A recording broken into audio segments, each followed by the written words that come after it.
তুমি তাই কি করতেছো? তোমার সামনেও নিষেধ। এই জায়গায় মালিকের বউ আইছে কোনো কারণ ছাড়া, কি কোনো হুকুম আছে নাকি? থাকলে কও করে দিই। যাওয়ার তো হয়ে গেছে, কপালে লেখা আছে, কিন্তু জোরের কিছু নেই। আমি কি ইচ্ছে করে বিয়ে করছি?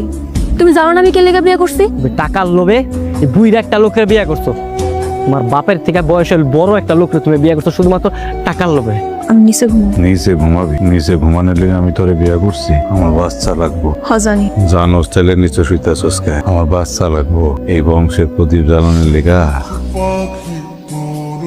আমার একটা বাচ্চা লাগবে। আপনার লোক ঘুমাইতে আমার ডর লাগে। আমার লোকে ঘুমাইতে তোর দরকারে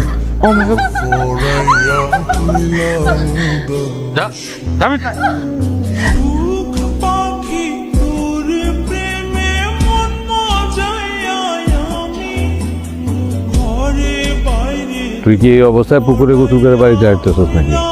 হ্যাঁ, কেন কি হয়েছে? একটা বান্দির বাচ্চারে বিয়ে করার পর থেকে এটা মাথা উঠে গেছে। এই হারাম দাদি, তোরে কইছি না তুই পুকুরে গোসল করবি না? সবসময় আমি আপনার হুকুম মানতে পারবো না। ঘুম মানতে পারবি না মানে? তাহলে তুই আমার বাড়ি থেকে বাইরে বাইরে, আমার বাড়ি থেকে। তালাক দিয়া দেন। তালাক দিলে একবারে বাপের বাড়িতে যাই উঠবো, তারপর আমি এই জাহান্নামে থাকতে চাই না। তোর এত তোরে তালাকই তুমি, 1 তালাক 2 তালাক 3 তালাক, যা বাইরে বাড়ি থেকে। আপনি সত্যি সত্যি ওরে তালাক দিয়ে দিছেন? আলহামদুলিল্লাহ, আলহামদুলিল্লাহ। আমার তাহলে আজকের পর থেকে আর সতীনের ঘর করা লাগবো না। আমি তো রাগের মাথায় কয়ে ফেলেছি। রাগ করে এই করার যেমন এই কর, তালাক কিন্তু হয়ে গেছে। আপনি কিন্তু কাজলের লগে এক রুমে থাকতে পারবেন না। আর বউরে যদি অন্য কেউ বিয়ে করে, তারপর ওরে যদি তালাক দিয়ে দেয়, পরে আপনি বিয়ে করতে পারবেন।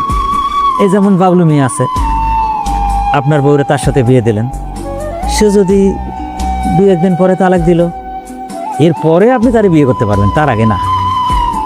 তাহলে তাই হোক। হ্যাঁ বাবলু, তুই কাজলরে বিয়ে করবি? মানে দাদা ভাই কি হচ্ছে? লরে বিয়ে করবো মানে? আরে বাবারে, তুই আজকে বিয়ে করবি, পরের দিন ছেড়ে দিবি, তারপরে আমি আবার বিয়ে করে ফেলব। হ্যাঁ কাজী সাহেব?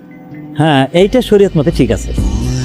রে বাবলু, যা তুই রেডি হ। আপনি আজকে বিয়ে করানোর ব্যবস্থা করেন। বাবলু তুই রেডি হয়, আজকে বিয়ে করবি তুই।